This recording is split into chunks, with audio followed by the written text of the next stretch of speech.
Okay, so this will be a very short video, but this is just in regards to my headlights, as my headlight bulb has blown. Now, what I mean by bulb in brackets is, these are my headlight. This isn't my actual headlight, but this is for testing purposes only. This is a sealed beam headlight. That's your normal, like, I haven't got a normal H4 headlight bulb, but it looked like that, your normal bulb. Bulb blows, put one of them in, job done. A sealed beam headlight, your headlight is the bulb. So when your bulb blows, you have to change the whole thing, like this. So the bulb's blown, and you have to change the whole thing. And it will say sealed beam, right, down the bottom there, sealed beam. If you look inside, you might just, you can't really see it, but a little element in there. But that is, literally, your headlight is your bulb. Not many people have understood that when I said it to them, because people would expect your normal bulb to be sort of like this. Yes, that's not a headlight bulb. That's, for example, your bulb blows, you take it out, you put a new one in, job done. But it would just be pictures of me doing this, because no one really, if you do get one, make sure it's for either right hand drive, left hand side, whatever side of the road you drive on. But yeah, candles in the jam jar. Okay, first of all, to get the headlight out, we have to remove the plastic black eyelash trim and the indicator light and side light.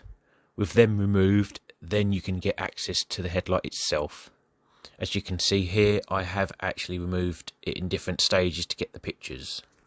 This is my first time removing a sealed beam headlight, but in each stage I was taking pictures. Looking at this picture, the 12 o'clock position and the 9 o'clock position is the adjuster screws. Them you don't need to adjust, you can literally unclip it from the bottom right hand corner. Bearing in mind this is a 1989 vehicle, and I didn't know what I was actually going to be coming across. And there is the retaining spring that holds it in place. Each step I was taking pictures non-stop, as I needed to make sure I'd be putting it back exactly how it came out, and able to see where the bulb headlight had actually blown itself. After a good wire brush and using a metal pick to get out any dirt and grime, I'm pleased to say I'm happy with how it was to be able to fit the new light. The new light will have little grooves in that clips into the tabs, slots into the tabs I should say, to help make it aligned. Make sure you get it up the correct way, because you don't want to go to install and then realise it's upside down. Before finally reinstalling it, I did make sure that the bulb itself actually worked, as I don't want to put it all together to find a bulb blown. Again, taking more pictures in each stage. Clean up the contacts on the back of the bulbs. Make sure that they are working by a quick test before putting all lenses back on, as you don't want to find out the hard way something isn't right. Yes, I will be making sure that the aim on the headlight is correct, but obviously I'd need the night time to actually get the aim pattern correct.